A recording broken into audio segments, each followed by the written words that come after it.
Bueno, pues buenas noches a todos. Nuevamente les doy la bienvenida a este curso de liturgia ya en nuestra cuarta sesión. Antes que nada, pues les pido una disculpa por los retrasos de la semana pasada. Como les comentaba en el grupo, pues estoy por iniciar una nueva carrera universitaria. La semana pasada estuve en trámites, por eso no me fue posible eh, compartir este tema con ustedes, pero pues gracias a Dios ya estamos aquí de vuelta. Les pido por favor que me confirmen si visualizan correctamente la pantalla, la presentación, si se ve completa. Aquí en los comentarios, por favor. Sí, se ve completo. Ok, perfecto. Bueno, como verán, en esta sesión vamos a hablar sobre algunos símbolos y signos en la liturgia. Eh, Entrando un poquito a detalle y adelantándome un poquito, veremos sobre los colores litúrgicos y sobre las posturas que se adoptan en diferentes celebraciones, tanto en sacramentos como durante la celebración de la Eucaristía. Recuerden que si van teniendo alguna duda, me la pueden ir escribiendo aquí en el chat. Yo con gusto la voy a leer y si tengo la respuesta en ese momento, con mucho gusto se las comparto y si no, ya saben que me lo llevo de tarea para la siguiente sesión y con eso es con lo que empezaríamos la siguiente semana. Les agradezco a las personas que nos ven por YouTube y bueno, les recuerdo, les invito a que si alguien gusta hacer algún donativo a su servidor, pues aquí abajo en la cajita de la descripción les dejo el enlace a PayPal.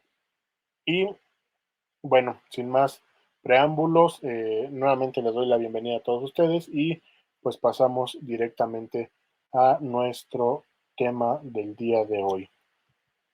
Como cada sesión, vamos a hacer nuestra oración inicial. Eh, yo la voy a ir repitiendo y ustedes pues la podrán ir pues repitiendo en su casa y pues así nos encomendamos a la luz del Espíritu Santo para que todo lo que veamos en esta ocasión pues nos sea lo más fructífero posible.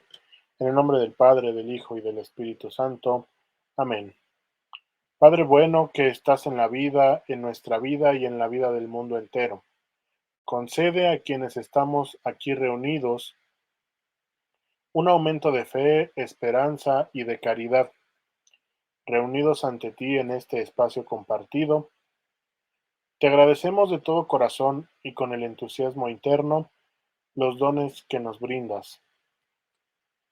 Te pedimos de todo por esta comunidad de este curso de liturgia que hoy nos reunimos para entrar en oración y en diálogo continuo contigo. Haznos sentir que tú siempre nos acompañas y que siempre guías nuestros esfuerzos por vivir el Evangelio al modo de tu Hijo Jesús, nuestro Señor. Amén. Bueno, pues en esta ocasión veremos lo que son los símbolos, los signos litúrgicos y las posturas y los gestos principales de la celebración. Veamos primeramente qué son los elementos simbólicos en la liturgia. Eh, esta frase o este punto lo rescaté de el Catecismo de la Iglesia Católica, donde dice que, bueno, por el hecho de que la celebración sacramental está entretejida, es decir, construida o armada de diferentes signos y símbolos, se expresa la pedagogía divina de la salvación. ¿Qué quiere decir esto? Que, bueno, a través de todos estos gestos, de todos estos signos, de estos símbolos, nosotros, por gracia de Dios y por la inspiración del Espíritu Santo, podemos entender nuestra salvación. Y bueno, este texto pues está en el número 1145 del Catecismo de la Iglesia Católica. Primero, para poder avanzar sobre los signos y los símbolos, tenemos que entender primero qué es un signo. Un signo en su concepción es una señal, es una realidad externa que nos va a remitir o nos va a llevar a otra realidad distinta. Esta realidad pues es determinada, es clara y es comprendida racionalmente. ¿Qué quiere decir? Que en cuanto nosotros vemos este signo, lo asociamos a un evento, a una situación, a un concepto, a un momento específico, y es así como los ligamos el signo con su realidad determinada. Tenemos dos tipos de signos. Los primeros son naturales, que pues son aquellos que pues provienen ya sea de la naturaleza o de la propia esencia del ser humano. Aquí por esto mismo pongo estos dos ejemplos. El primero, el primer signo, que es el humo. ¿Qué pensamos cuando vemos el humo? Pues que algo se está quemando, que algo explotó o que hubo ahí algún incendio y ya se apagó. Esto quiere decir, nos indica fuego, que hubo o hay fuego. Y una sonrisa, en el caso de la naturaleza humana, pues cuando nosotros sonreímos, estamos alegres, estamos felices, estamos plenos, satisfechos. Esto es lo que nos indica la sonrisa. Entonces, estos son algunos ejemplos de signos naturales. ¿Qué otros ejemplos de signos naturales podríamos mencionar? Si pueden ponerlo ahí en el chat, estaría perfecto y ahorita los mencionamos. ¿Qué otros signos naturales podemos podemos identificar? Por ejemplo, ahorita se me viene a la mente un trueno en medio de la lluvia. ¿Qué quiere decir? Que ya sea que va a llover, o que ya llovió, o que hay una tormenta eléctrica. Este es uno de los signos naturales. Otro signo natural, la, en el caso de la naturaleza humana, las lágrimas, ¿qué nos indican? Pueden ser, por ejemplo, aquí dos cosas diferentes. Podemos llorar de felicidad, también se puede llorar de felicidad, o podemos llorar de tristeza, podemos llorar de coraje, también de impotencia. Estos son signos que ya tenemos quizá plenamente identificados. Y tenemos los otros tipos de signos que son los convencionales. Estos signos van a adquirir su significado a raíz o a causa de lo que otras personas quieren que signifiquen para nosotros y que este significado pues ha sido aceptado ya por la sociedad. Por ejemplo, aquí puse tres eh, signos diferentes. El primero, la señal de alto, que nos indica que pues si vamos en un auto, pues nos tendremos que detener porque quizá hay un, un cruce de peatones, por ejemplo. O si somos peatones, nos tenemos que detener para verificar que no vaya a venir algún auto y pueda ocasionar un accidente. El segundo de ellos, pues es este signo de la calavera, que nos indica peligro, que nos indica precaución, que nos indica un riesgo. Y el último, que es el semáforo, que dependiendo del color por el que esté encendida su luz, pues significa también diferentes cosas. Si está en rojo, pues que nos tenemos que detener. Si está en amarillo, que podemos avanzar con precaución porque va a cambiar hacia el rojo, o si está en verde, que podemos avanzar sin ningún problema. Dentro de nuestra sociedad, pues tenemos otros signos convencionales que, pues dependiendo de la situación, también van adquiriendo su significado. Y ahora pasamos a lo que es un símbolo. A diferencia de un símbolo, más bien, perdón, a diferencia de un signo, el símbolo nos va a remitir a algo que no podemos captar por medio de nuestro razonamiento. Es algo que vamos a percibir de una forma más intuitiva que racional. no lo vamos a poder entender quizá en un primer momento. Entonces, ¿cuál es la diferencia entre un signo y un símbolo? Que un signo nos va a remitir a una realidad que nosotros entendemos, que nosotros conocemos y que nosotros sabemos que existe. Y un símbolo nos va a remitir a una realidad que por medio de nuestros cinco sentidos nos es difícil entender o nos es difícil comprender o es muy complicado de que podamos asimilarlo. Dentro de la liturgia podemos encontrar este ejemplo muy claro. El pan y el vino, que son símbolo de la presencia de Jesucristo, que por la efusión del Espíritu Santo se convierten en el cuerpo de Cristo y en su sangre. Es decir, son realidades experimentadas, sentidas y vividas, pero que nuestro razonamiento no logra identificar o comprender plenamente. Nosotros, como cristianos, sabemos que en el pan y en el vino está realmente presente el cuerpo y la sangre de Jesucristo. Entonces, no es algo que desconozcamos, sino que nuestro propio razonamiento no nos permite eh, entenderlo de una manera completamente clara. No sé si me doy a entender o si hay alguna duda de esta parte. Perla nos dice que sí se entiende bien. Exacto, sí. Este es un ejemplo de un símbolo. O sea, nuestro símbolo principal es la hostia, la forma y el vino, pero sabemos que la realidad es otra. La realidad es que no es una hostia, sino que es el cuerpo de Cristo. La realidad es que no es vino, es la sangre de Cristo. Entonces es un símbolo.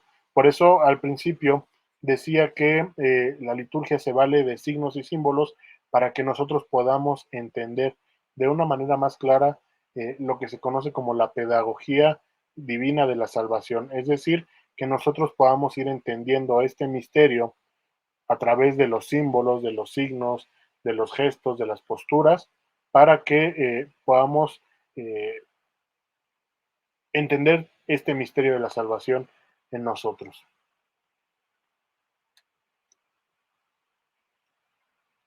Ahora entramos en esta parte donde si queremos explicar todo en la liturgia, lo queremos razonar, pues le vamos perdiendo el sentido porque nos volvemos analíticos y nos ponemos a pensar que todo debe de tener alguna razón, que todo debe de tener un porqué. Y pues vamos perdiendo ese sentido divino de la liturgia. Dice, cuando se quiere tener todo muy claro, solo se ve la superficie. Y eso es lo malo de ser completamente analíticos en la liturgia. No quiere decir que sea malo analizar las cosas, sino que hay cosas que no se pueden razonar o entender completamente, si no es a la luz de la fe, a la luz de la inspiración divina, como por ejemplo, pues el hecho de la invocación del Espíritu Santo sobre las ofrendas, pues no lo podemos entender con nuestro razonamiento humano. Si lo vemos alejado de la parte divina, pues no creemos que, o alguien podría no creer que allí se encuentra Jesucristo en su cuerpo y en su sangre.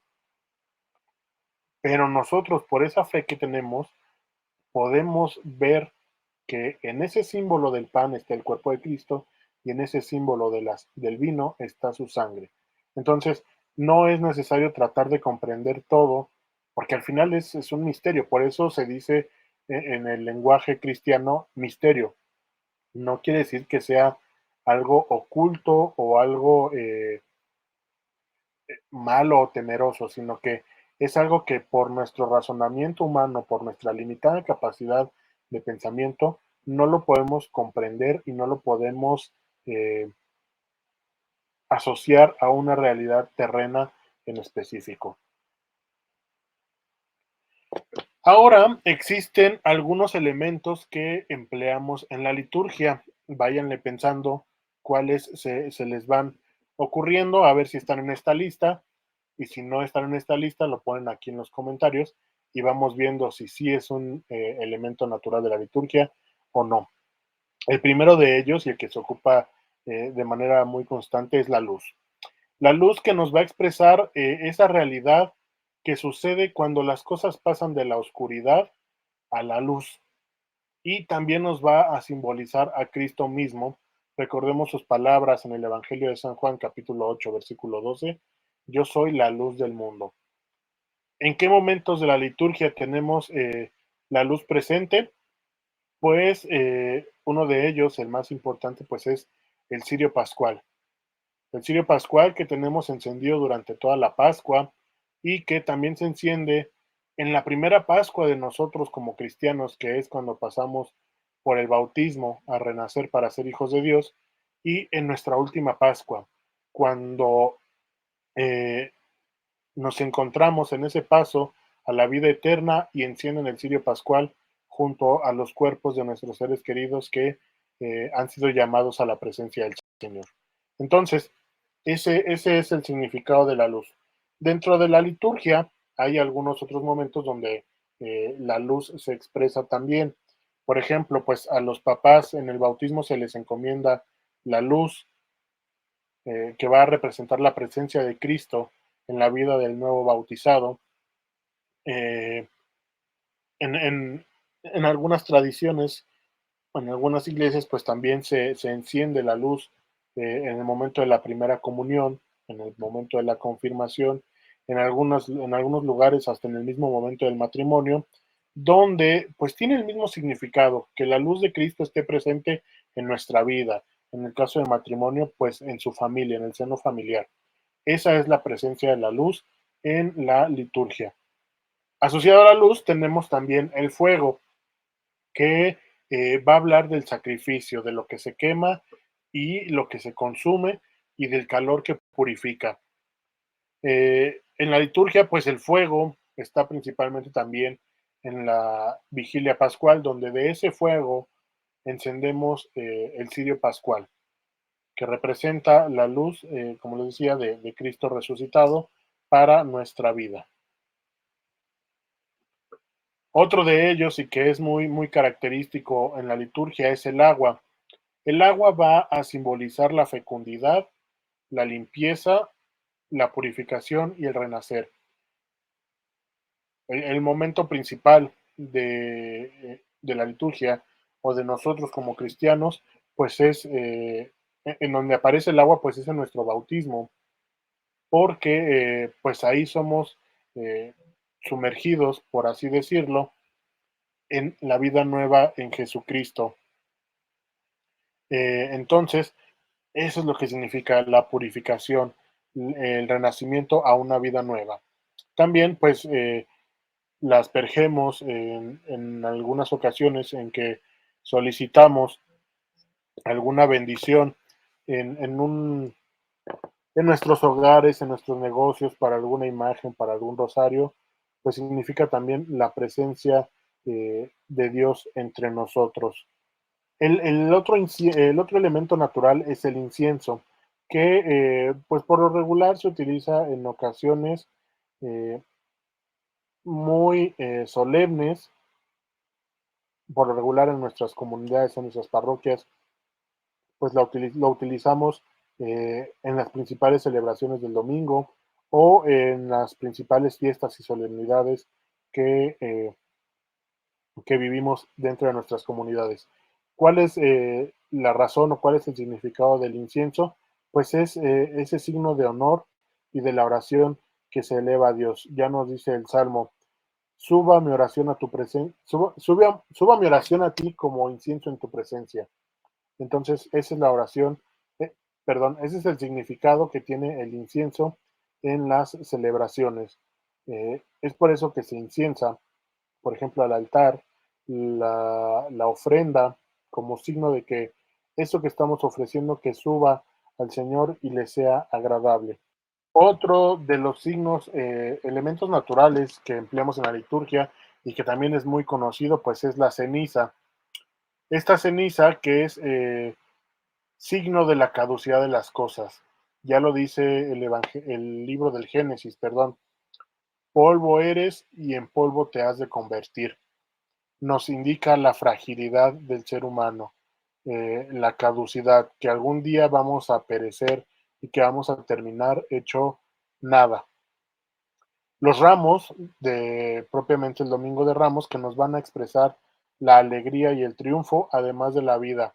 Ya lo dice en los evangelios, la parte de cuando salen a recibir a Jesús en Jerusalén, pues lo hacían alegres, lo hacían con ramos, lo hacían con palmas y aclamaban justamente el triunfo de Jesús, lo aclamaban como rey. Bendito el reino que llega, el reino de nuestro padre David. Es una alegría que expresaban al recibir a Jesús. Y otro elemento natural que no es completamente conocido, pues es la sal. En algunos lugares se acostumbra a exorcizar la sal para después mezclarla con el agua bendita y con esa misma sal y agua, pues bendecir las casas, a las personas y darle una mayor profundidad a este rito de bendición. No es como un sentido esotérico, no es algo que nos va a ayudar a que nos vaya bien solo por el hecho de recibir el agua bendita o la sal exorcizada, no, debemos de tener fe y debemos poner todo de nuestra parte para que eh, eso que estamos queriendo hacer que llegue a nuestra vida, lo podamos recibir por gracia de Dios. ¿Y por qué la sal? Porque recordemos lo que dice el Evangelio de San Mateo, ustedes son la sal de la tierra. Si la sal ya no sirve, se tira al piso para que la gente la pise. Pero la sal, su razón es darle sazón a los alimentos. Anteriormente también se utilizaba como conservador. Entonces, eh, en el sentido de la liturgia o en el sentido cristiano, pues esa sal nos debe ayudar a tener una vida cristiana con sabor. Es decir, eh, que lo hagamos todo eh, para gracia de Dios y que podamos conservarnos dentro de su gracia. Por aquí nos pregunta o nos dice Perla sobre la sal exorcizada y que no había escuchado ese término. Ok, se dice que la sal está exorcizada porque eh, en teoría tiene una fórmula de bendición especial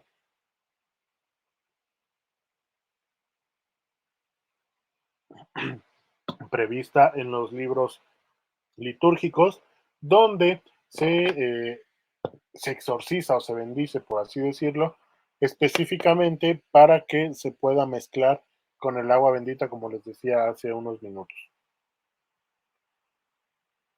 Pregunta, ¿qué otros elementos naturales han visto ustedes o creen que existen en la liturgia? A ver qué nos pueden decir por ahí en los comentarios del chat. Los leo antes de avanzar a la siguiente diapositiva y podamos sacar algunas dudas. El agua ya la mencionamos. Los óleos también, los aceites eh, son un elemento que se utilizan en la liturgia para la unción de las personas cuando nos bautizamos, cuando nos confirmamos, de los ordenados presbíteros en las manos, de los ordenados obispos en la cabeza, los altares, los templos se consagran con el crisma, a los enfermos se les pone el óleo de los enfermos. Nos dice aquí Alfredo, la entrega de los evangelios o de la Biblia es un símbolo, pero no es un elemento natural. Recordemos que los elementos naturales son todos aquellos que podemos encontrar en la naturaleza de manera, así como valga la redundancia, natural.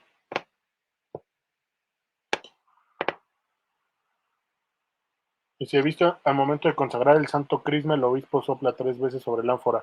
Sí, está previsto este rito del soplo sobre el crisma que evoca esa invocación al Espíritu Santo. Recordemos que en el Génesis, cuando Dios crea al hombre, le sopla y le da vida.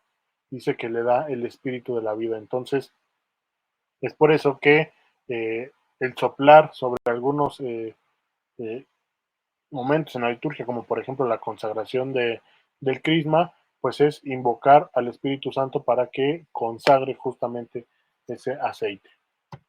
Muy bien, pasamos a la parte de las posturas y los gestos en la liturgia.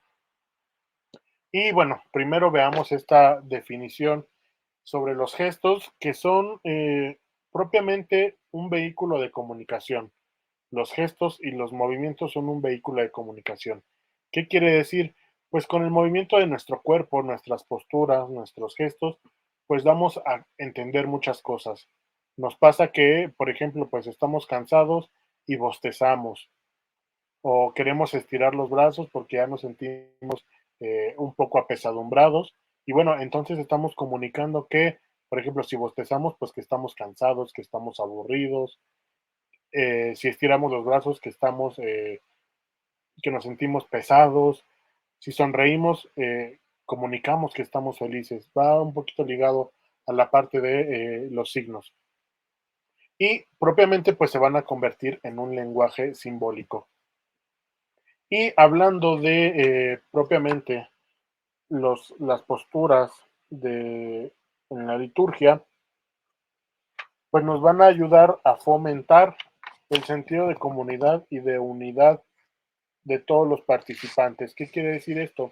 Que nuestros gestos, nuestros movimientos de los cuales participamos en la liturgia, pues no son aislados, no quiere decir que nada más me pertenecen a mí y que yo solo le voy a dar este sentido, sino que cada uno, como veremos en las siguientes diapositivas, va a tener una realidad, un sentido de hacerlo y nos va a ayudar justamente a hacer esta comunidad y nos va a ayudar a participar activamente los unos con los otros.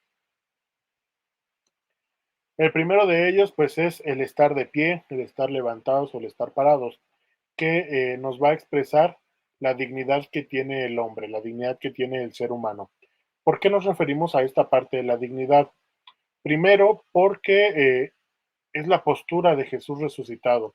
Cuando se encuentra con María Magdalena, pues ella lo encuentra de pie y es él quien la levanta.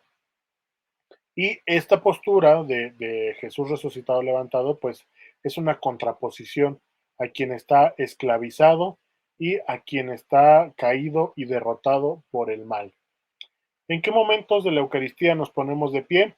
Pues al inicio, hasta la oración colecta. Esto como signo de una bienvenida a la participación en la Asamblea Eucarística. Para la proclamación del Evangelio, porque vamos a escuchar la palabra de Jesucristo para nosotros, en la profesión de fe y en la oración universal, después de la consagración y hasta la comunión, y durante la bendición y el rito de despedida. El estar sentados es otro de las posturas que utilizamos en misa y representa la autoridad de quien preside y la actitud de quien escucha y quien participa en la misa. Es por eso que preferentemente el obispo puede o debe eh, dar su homilía sentado en la cátedra para que pues nosotros podamos escuchar y él pueda hablar eh, como sucesor de los apóstoles. En la Eucaristía, pues nos escuchamos, no, perdón, nos sentamos al momento de escuchar la palabra de Dios y hasta antes del Evangelio, meditando lo que Dios nos va a decir. Durante la homilía, escuchando a quien tiene autoridad, es decir, al celebrante, durante la presentación de las ofrendas y después de la comunión, en el momento en el que meditamos sobre el alimento celestial que hemos recibido. El siguiente momento es, o la siguiente postura más bien es estar de rodillas o hincados, que esto significa una actitud humilde donde nos reconocemos que somos pequeños ante Dios y donde nos ponemos en esta postura para adorarle. Esta postura pues también es para la penitencia. Es por eso que cuando nos confesamos pues preferentemente nos debemos de poner de rodillas. Y en la Eucaristía nos ponemos de rodillas durante la consagración, cuando el sacerdote pronuncia las palabras de Cristo para hacerse presente en el pan y en el vino, y después de comulgar, cuando reconocemos que Cristo ha entrado en nosotros y como parte de esa adoración y agradecimiento, pues nos ponemos de rodillas. Anteriormente, en el rito tradicional o en el rito tridentino, como se conoce, nos teníamos que acercar todos a comulgar al altar y nos teníamos que poner de rodillas. Es por eso que existían los llamados comulgatorios, donde están en las orillas del presbiterio, todos nos teníamos que hincar para poder comulgar. Hoy en día, pues a raíz de las modificaciones del Concilio Vaticano II, pues se hacen las filas y pues estamos de pie al recibir la comunión, aunque hay algunas personas que pues aunque se formen, al momento de recibir la comunión se hincan, reciben el cuerpo de Cristo, se levantan y se regresan a su lugar. Esto no está mal visto, pues se puede recibir de esa manera sin ningún problema. Otro gesto u otra postura es el caminar, que propiamente a veces no lo identificamos dentro de eh, la celebración porque pues lo vemos como algo tan natural que pasa desapercibidos, pero tiene un significado muy importante que es la disponibilidad y la disposición. Es un movimiento que nos va a invitar al encuentro y al envío y es símbolo, es imagen de la peregrinación del pueblo de Dios hacia nuestro Padre. En la Eucaristía, ¿en qué momentos caminamos? Pues durante la procesión de entrada, los ministros y quienes participan de la celebración, en la procesión de ofrendas, si la hay, en la fila para recibir la comunión y en la procesión de salida. Es por eso que es un encuentro, cuando es la procesión de entrada, pues es ese encuentro con Dios. En la procesión, en el camino hacia la comunión, pues también es ese encuentro con Dios mismo a través de su cuerpo y su sangre, y en la procesión de salida es ese envío de hacer vida ese mensaje que hemos escuchado y del que hemos sido partícipes en nuestra Santa Misa. Otro gesto que es común, pues es la señal de la cruz, que es el signo de pertenencia y seguimiento de Cristo y a su iglesia, y que esta señal pues nos va a recordar nuestro bautismo. Recordarán para aquellos que han participado en los bautizos, en el rito de bienvenida a los papás y a los padrinos y al nuevo bautizado, el sacerdote dice, en señal de que eres bienvenido en nuestra iglesia, yo te marco con la señal de la cruz y también tus papás y padrinos te van a hacer esta señal. Es por eso que pues nos va a recordar también nuestro bautismo. Y en la Eucaristía hacemos la señal de la cruz en dos momentos, tres, perdón. El primero de ellos, que es cuando nos santiguamos, es decir, hacemos la cruz grande al inicio de la celebración y durante la bendición. Entonces, santiguarse es nada más decir, en el nombre del Padre, del Hijo y del Espíritu Santo. Amén. Es iniciar en nuestra frente, bajar hacia el pecho, pasamos al hombro izquierdo y terminamos en el hombro derecho. Eso es santiguarnos, tanto al inicio de la celebración como al final durante la bendición. Y nos signamos, que es diferente, haciendo las tres cruces pequeñas en la proclamación del Evangelio, es decir, la pequeña cruz en la frente, la pequeña cruz en la boca y la pequeña cruz en el pecho. No debemos terminar esta señal de la cruz en el momento del Evangelio con la cruz grande, por así decirlo. Justamente respondiendo al comentario de Alfredo, dice, en el momento del Evangelio, ¿cómo nos debemos de hacer la señal de la cruz? ¿Solo con las tres cruces pequeñas? Así es. Es ahí la diferencia entre santiguarse y signarse. Y por último, persignarse, que persignarse es combinar eh, las tres cruces pequeñas con la cruz grande, que es pues, prácticamente toda la señal de la cruz, por la señal de la Santa Cruz, de nuestros enemigos, líbranos Señor Dios nuestro, en el nombre del Padre, del Hijo y del Espíritu Santo. Amén. ¿Se tiene alguna explicación del por qué solo las tres cruces pequeñas? Siéndote sincero, no la conozco, pero alguna vez escuchaba de algún sacerdote esta razón. Nos santiguamos, nos signamos en la frente para que podamos, en señal de que podamos entender lo que vamos a escuchar. Nos signamos en la boca para que ese mensaje que estamos recibiendo, que estamos entendiendo, lo podamos comunicar hacia nuestros demás hermanos y nos signamos en el pecho para que las palabras de Jesucristo siempre estén en nuestro corazón. Pero específicamente desconozco si en algún documento esté esta parte del por qué nada más son las tres pequeñas cruces. Déjame checar aquí rápidamente si en la instrucción general del misal romano está especificado. Bueno, aquí justamente, mira, ya lo encontré, dice, en el número 134 de la instrucción general del misal romano, dice, en el ambón el sacerdote abre el libro y con las manos juntas dice, el Señor esté con ustedes, mientras el pueblo responde, y con tu espíritu.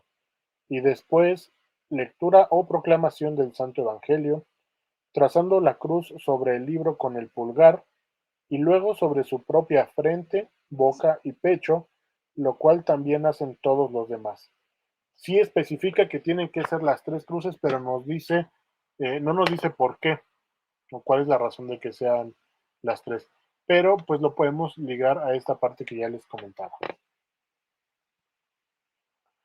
La genuflexión, que consiste en doblar la rodilla derecha hasta el piso, mientras nuestra rodilla izquierda no se dobla o no toca el piso.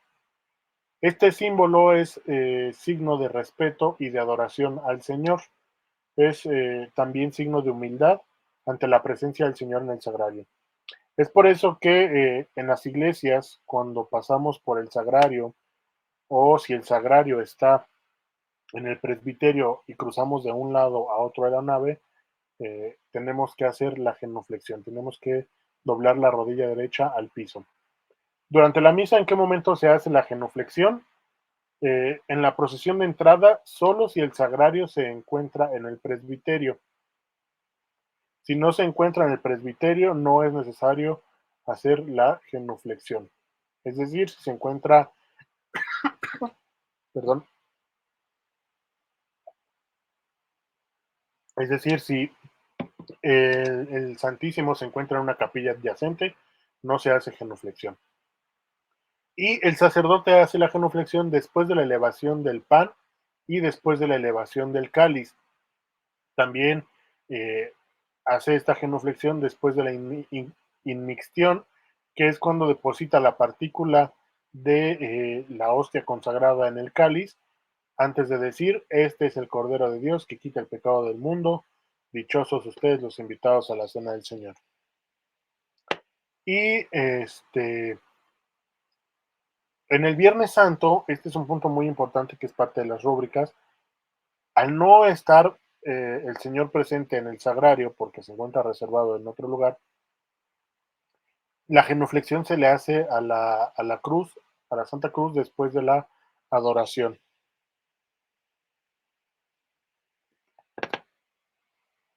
Entonces, este es el momento de la genuflexión Y pues al momento de la procesión de salida, nuevamente si está el sagrario en el presbiterio, se hace genuflexión para salir.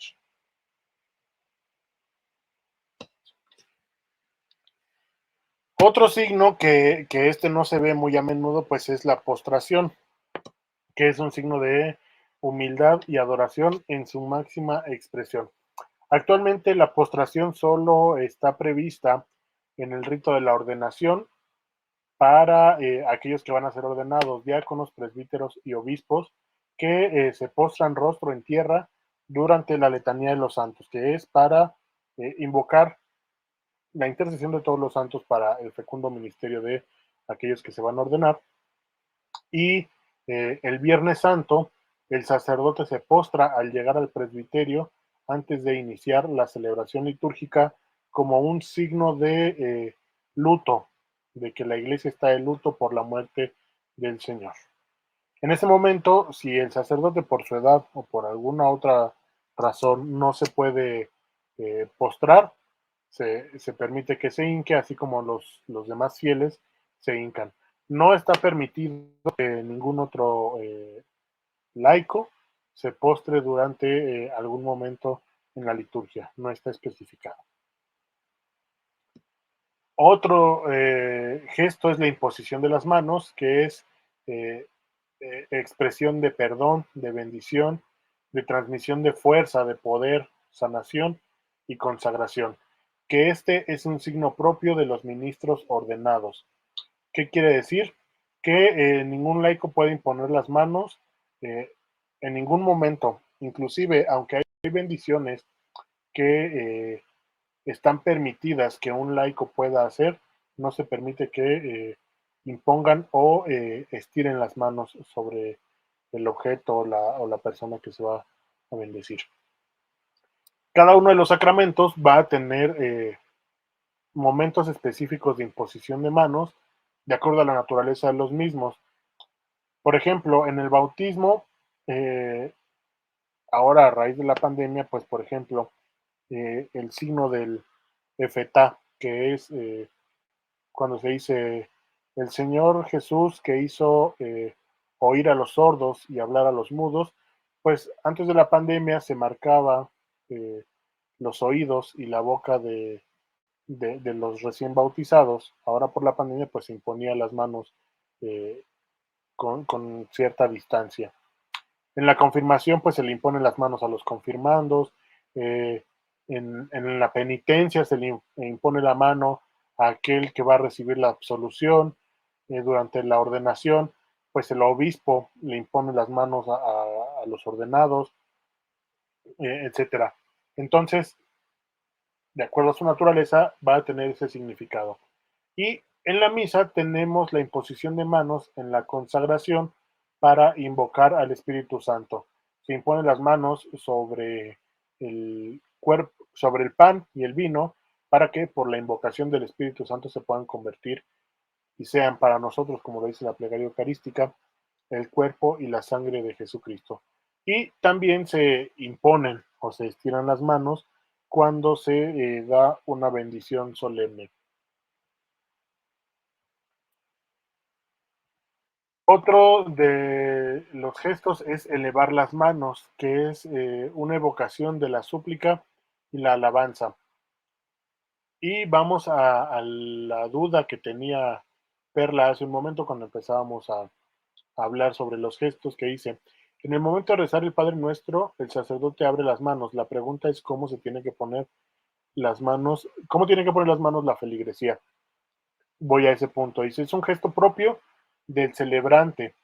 Actualmente, la instrucción general del misal romano no establece en ningún momento en el que los laicos levanten las manos durante la celebración de la Santa Misa. Y voy a, no tengo aquí el misal romano para leer la rúbrica del rito de la comunión, pero vamos a ver si aquí en la instrucción general del misal romano eh, dice algo. Dice en el número 152: terminada la plegaria eucarística, el sacerdote con las manos juntas hace la monición preliminar a la oración dominical, es decir, cuando el Padre dice, fieles a la recomendación del Salvador y siguiendo su divina enseñanza, nos atrevemos a decir, y dice aquí la instrucción general, y luego recita con las manos extendidas juntamente con el pueblo. Pero puede sonar un poquito ambigua esta redacción, porque dice, el sacerdote con las manos juntas hace la monición preliminar y luego la recita con las manos extendidas juntamente con el pueblo. Es por eso que de ahí muchas personas se han agarrado para decir, pues es que sí está permitido, pero pues es quizá ambiguo, como decimos. Entonces lo correcto sería, para evitar ambigüedades, exactamente como dice Perla, que juntemos las manos en nuestro pecho o a la altura del abdomen. Tampoco está permitido que nos tomemos de las manos junto con alguien más, porque pues ya propiamente la oración es una oración comunitaria, no es necesario que nos tomemos de las manos. En cualquier otro momento fuera de la liturgia sí podemos tomarnos de las manos, pero dentro de la Santa Misa lo correcto sería juntar nuestras manos en nuestro pecho, en, en, en, en forma de petición, así juntitas. El sacerdote eleva las manos en las oraciones, en la oración colecta, en la oración de las ofrendas y en la oración universal y después de la comunión. El prefacio también se dice con las manos extendidas, las manos elevadas, y algunas partes de la plegaria eucarística y durante el Padre Nuestro. Pero como les decía, solamente es un gesto propio del celebrante. Me ha tocado ver últimamente que en algunas parroquias también el pueblo levanta las manos cuando termina este embolismo del Padre Nuestro. Después de que el sacerdote dice, líbranos de todos los males y concédenos la paz en nuestros días, para que, ayudados siempre por tu misericordia, vivamos libres de pecado y protegidos de toda perturbación, mientras aguardamos la venida gloriosa de nuestro Salvador Jesucristo. Cuando el pueblo dice, tuyo es el reino, tuyo el poder y la gloria por siempre, Señor, me ha tocado ver que también elevan las manos. Eso es totalmente incorrecto. Si ven a alguien que haga eso, eh, hagan uso de la corrección fraterna y díganle que eso es incorrecto. Y ya casi para terminar esta parte de los gestos, es la parte de golpearnos el pecho, que es un signo de arrepentimiento y humildad interior, reconocimiento de nuestra naturaleza pecadora. Y estos golpes de pecho los hacemos durante el acto penitencial cuando recitamos la oración de yo confieso y decimos por mi culpa, por mi culpa, por mi grande culpa. Y nos golpeamos levemente 3 veces el pecho reconociendo nuestros pecados y el dolor por haberlos cometido. En otros momentos, hay otras personas que se llegan a golpear el pecho cuando en el Santo Rosario, al terminar las letanías, decimos el Cordero de Dios y también en esos momentos la gente se golpea el pecho, pero no está prescrito en ninguna norma o documento. Dice Perla por acá, cuando el sacerdote dice el Señor esté con ustedes, también veo que la gente dice y con tu espíritu y extiende la mano. ¿Eso está mal también? Sí, porque no debemos hacer gestos que no están previstos. Y en ningún momento se ha previsto que al decir y con tu espíritu tengamos que extender la mano.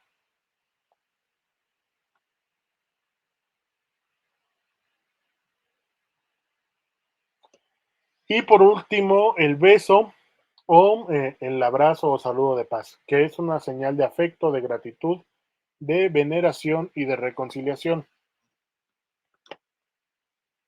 En la misa se besa al altar al inicio y término de la celebración, se besa el libro de los evangelios y al terminar la proclamación.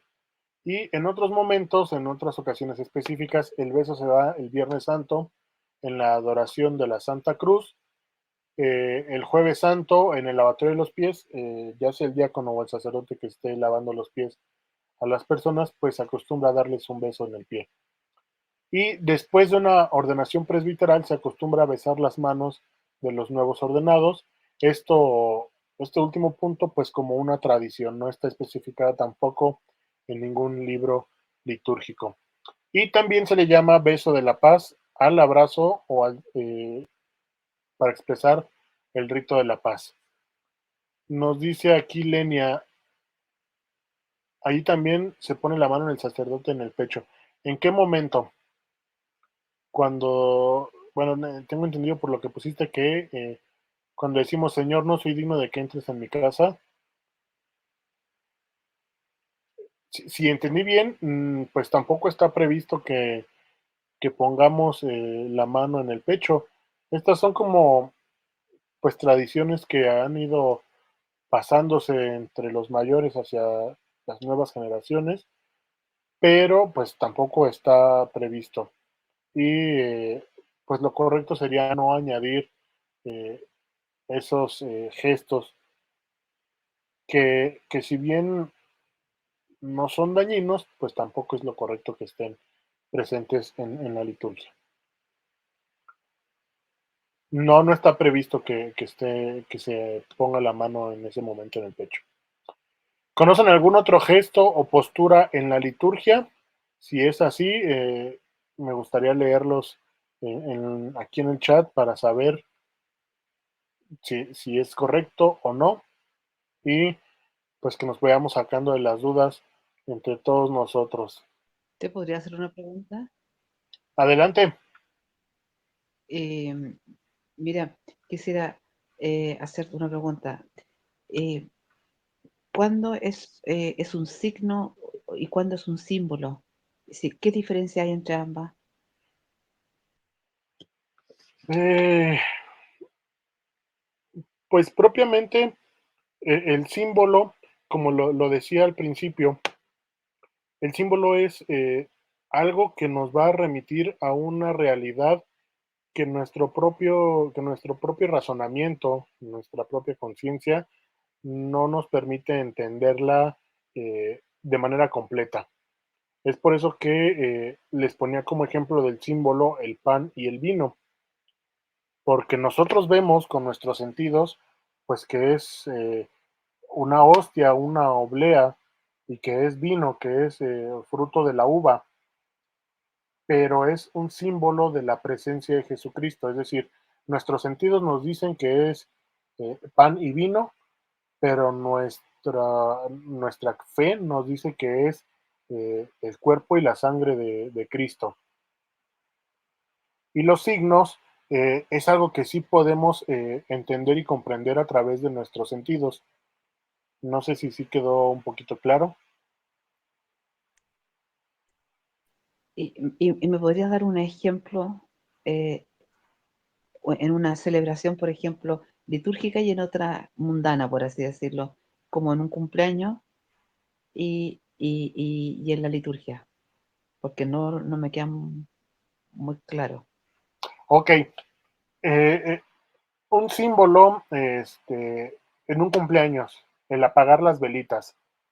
Ese símbolo de apagar las velas del pastel, de la torta, como le conozcan en sus lugares de origen, pues es desearle un bien a esa persona, pero no es algo que podamos hacer presente nosotros, sino que pues a través de nuestro pensamiento pues le estamos deseando el bien.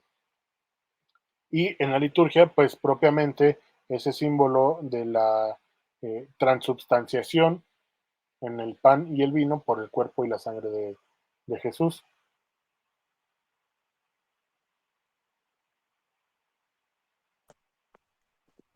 No sé si me escucha, yo también tengo una pregunta. Sí, ¿Me escucha? sí, sí, sí. Sí, en el momento o sea, antes de la consagración, yo suelo ver que el sacerdote pone una gotita de agua en el cáliz. ¿Qué significa eso con el vino? Siempre se mezcla agua un poquito. Sí, eso es un poquito lo que se tiene que mezclar. Justamente el misal prevé esa parte. Nada más déjame checar dónde justamente está eso. Mm,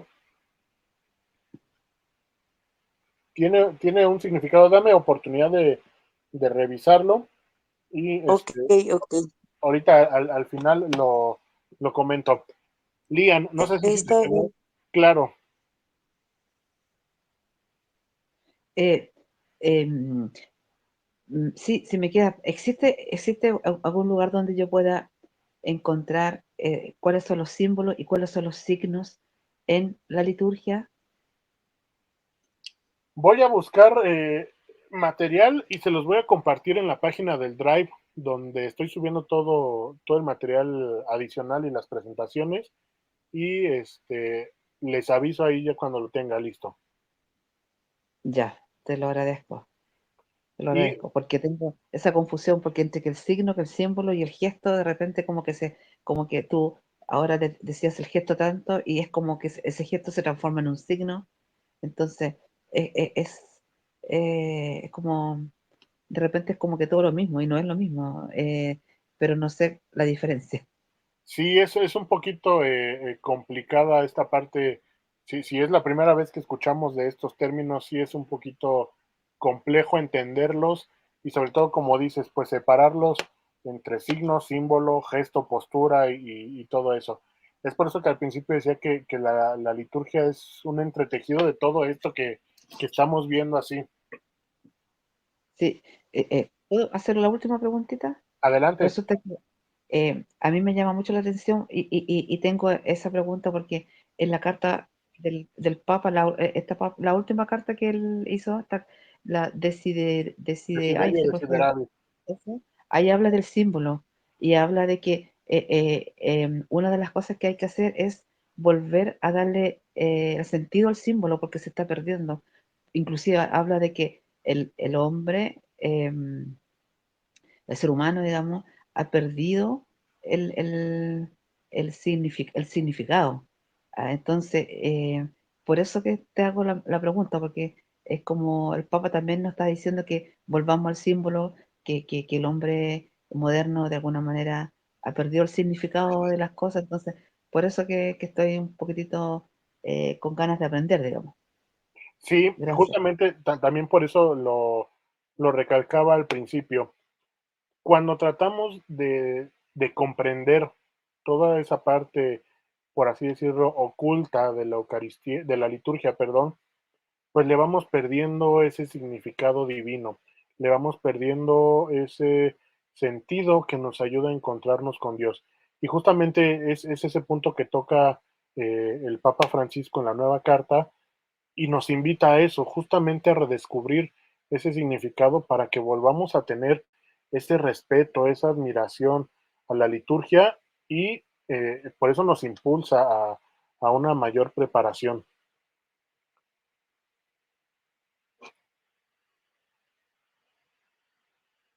Voy a leer los comentarios que nos han puesto por acá. Dice, ¿es correcto levantar la mano derecha en el credo? Pues no, no es correcto porque no está previsto. Ya la profesión de fe, pues es un, voy a redundar, pues es esa profesión.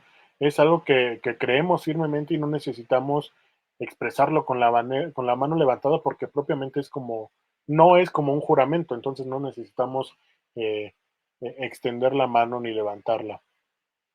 Dice Fernando, algunas personas extienden la mano para recibir la bendición final. Son creencias justamente de antes que las personas creen que si no extienden la mano es como si no recibieran la bendición. Quieren pensar que al extender la mano es como si estuvieran agarrando específicamente la, la bendición y es algo pues que es intangible, solo la recibimos. Dice Perla, al terminar la misa, ¿está bien que la gente salga antes que el sacerdote o si hay que esperar que salga primero y luego salir? De hecho, lo correcto es salir una vez que el canto de salida terminó. No podemos salir antes. Entonces, eso es lo correcto, salir hasta que el canto termine. Y respecto a lo del agua y el vino, dice aquí lo que dice el sacerdote cuando vierte el agua en el vino. Dice, por el misterio de esta agua y este vino, haz que compartamos la divinidad de quien se ha dignado participar de nuestra humanidad. Entonces sí, como lo dice Marta, que es el sentido de la divinidad y lo humano, es participar de la divinidad de Jesucristo, nosotros que somos humanos. Y pues también es recuerdo de lo que dice en los evangelios cuando le traspasan el corazón con la lanza que salió agua y sangre.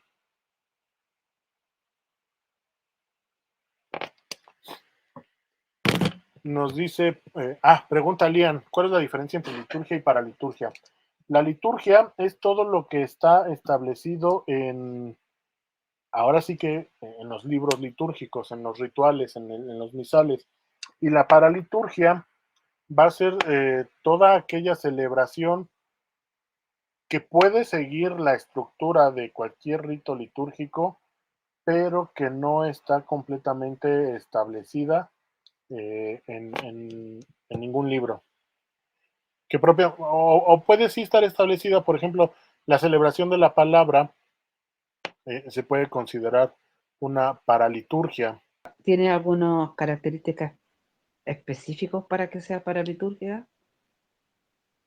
Mm, déjame checarlo y si no me lo llevo de tarea para la siguiente sesión.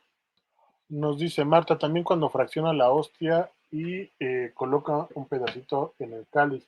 Es lo que les menciono como la inmixtión. Bueno, ya no era mucho. Vamos ya de rápido con los colores de la liturgia porque ya nos extendimos ahora sí bastantito. El primero de ellos es el color morado, que dependiendo del momento también tiene un significado especial. En Adviento el morado tiene un significado de preparación y de espera. En Cuaresma y en la celebración del sacramento de la reconciliación significa penitencia y arrepentimiento. En el sacramento de la unción de los enfermos evoca la fragilidad humana y en las celebraciones de difunto pues obviamente nos va a significar luto. El rosa, que no es un color muy común, pero que está permitido por la iglesia y que se utiliza únicamente en 2 domingos al año. El primero de ellos es el tercer domingo de Adviento, que va a significar alegría por las primeras palabras de la antífona de entrada del domingo de Adviento, que dice, estén alegres en el Señor, se los repito, estén alegres. Y en el cuarto domingo de Cuaresma significa regocijo o pues también alegría. Igual por la misma razón, las palabras de la antífona de entrada que dice, alégrate Jerusalén y que se reúnan cuantos la aman. En estos dos domingos, pues nos recuerdan que la alegría de la Navidad, en el caso del Adviento, y que la alegría de la Pascua, en el caso de la Cuaresma, pues están más cerca. El siguiente es el color blanco, que significa la alegría, la pureza y la santidad. Es un símbolo de la luz, de la gloria y la inocencia, y es utilizado principalmente pues en Navidad, en Pascua, en las fiestas y solemnidades del Señor, de la Virgen y de los santos que no son mártires, además de los sacramentos, excepto la penitencia y la confirmación. El siguiente color litúrgico es el verde, que es el color propio del tiempo ordinario, que pues este color pues nos va a indicar tranquilidad, paz y esperanza. Tenemos el color rojo, que nos va a recordar la sangre y el fuego, y su simbolismo va relacionado hacia ese sentido. Nos va a expresar o a recordar el martirio y el fuego que viene del Espíritu Santo. Es utilizado el Domingo de Ramos, el Viernes Santo, Pentecostés, en las fiestas de los apóstoles, evangelistas y en las memorias de los mártires y en la celebración de la confirmación. El azul, que es otro color que no es tampoco muy conocido, que es el color asociado a la Virgen María y que está concedido únicamente para ser utilizado a España, los territorios que alguna vez fueron corona, o más bien fueron colonias de España, por ejemplo México, todos los países de Latinoamérica, Australia y a la Orden Franciscana por su devoción y defensa de la Inmaculada Concepción. Este color está permitido usarse el día 8 de diciembre, que es la solemnidad de la Inmaculada Concepción de la Virgen María, su octava, que son los 8 días posteriores, y los sábados en que se utilice la misa votiva de la Virgen María. Actualmente se ha confundido mucho este uso del color azul y ahora en cualquier eh, festividad de la Virgen María pues se usa, lo cual es incorrecto. En los países en los que el azul no está permitido, pues se puede utilizar una casulla azul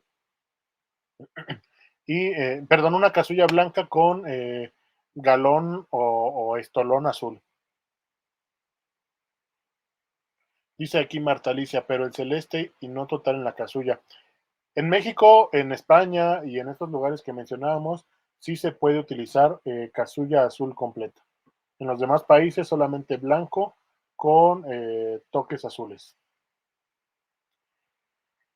Y por último, un color que pues ha caído en desuso es el negro, pero que está contemplado en la liturgia y pues únicamente se utilizaría en las misas exequiales de difunto y pues obviamente su significado es el color, el luto, perdón.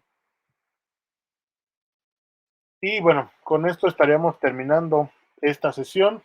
No sé si tengan alguna otra duda o comentario que, que gusten que me lleve de tarea para la siguiente semana y pues poderlo trabajar con mucho gusto para todos ustedes. Buenas noches, no sé si me escucha. Claro que sí, adelante. Fíjese que yo tengo una duda con lo de los colores litúrgicos. Dígame.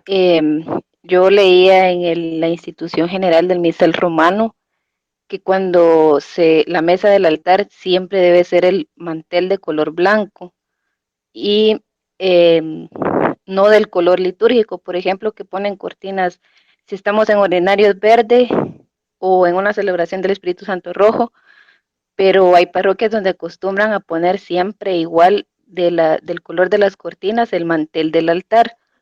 Entonces no sé si eso es correcto o siempre tiene que ser el mantel de color blanco sin importar el tiempo litúrgico.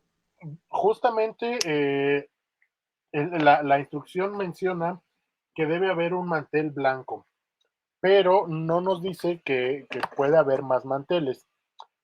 En muchos lugares, inclusive en lugares bastante reconocidos, como aquí en México lo es la Basílica de Nuestra Señora de Guadalupe, cuando no son solemnidades, por ejemplo, ponen un mantel verde y encima de ese mantel verde que cuelga a los lados del altar, ponen un mantel blanco que solo cubre la parte posterior del altar. Eso es correcto porque se está cumpliendo con la norma del mantel blanco y ahora sí que el último mantel, el de hasta arriba, tiene que ser blanco. Eso sería lo correcto.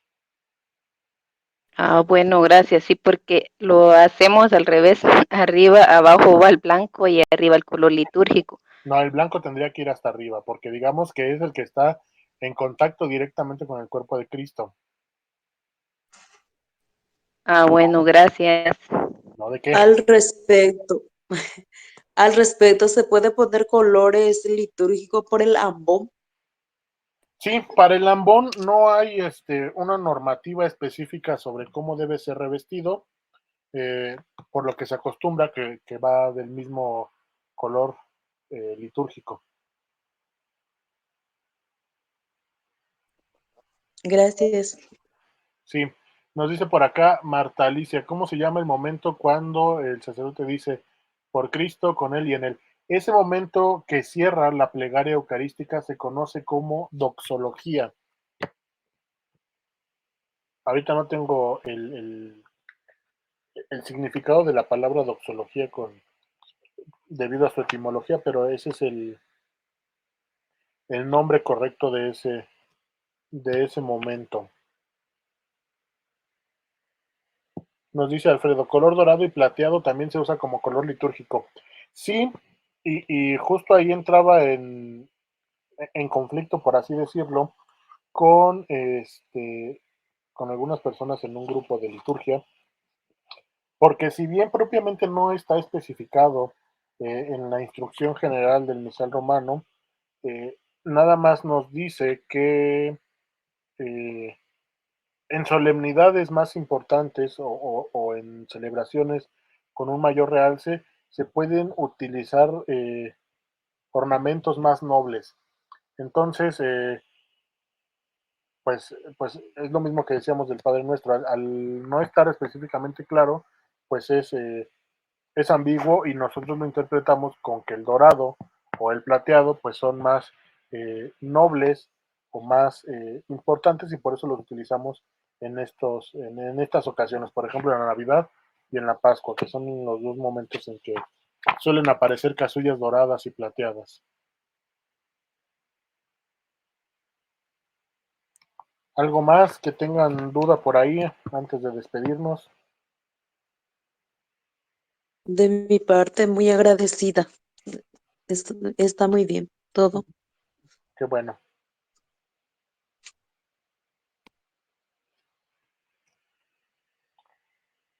Perfecto, pues creo que no hay más comentarios por ahí. Entonces, me llevo la semana de tarea para la semana que entra la diferencia entre liturgia y paraliturgia, sus características, donde hay material para ayudar a diferenciar símbolo y signo.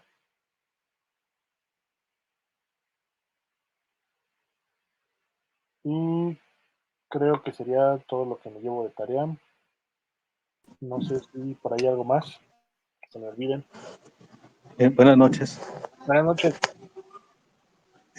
También me gustaría, la sesión pasada, de hace 15 días, no del jueves, Uh-huh.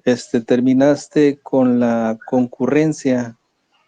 Entonces, también algo que no entiendo bien todavía, a la concurrencia cuando la misa de exequias está algo revoltosa.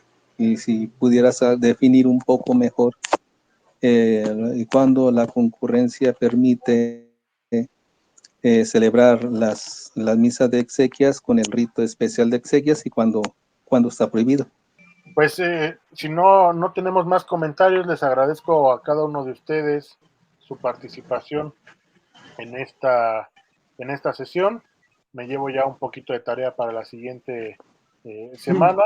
Primero Dios, espero verlos el siguiente martes. Y pues para aquellos que nos ven por YouTube, cualquier duda o comentario sobre el tema, déjenmelo aquí en los comentarios y pues también lo tenemos preparado, primeramente Dios, para la siguiente semana. Les agradezco a todos su participación, que pasen todos muy buenas noches y nos estamos escuchando la siguiente semana.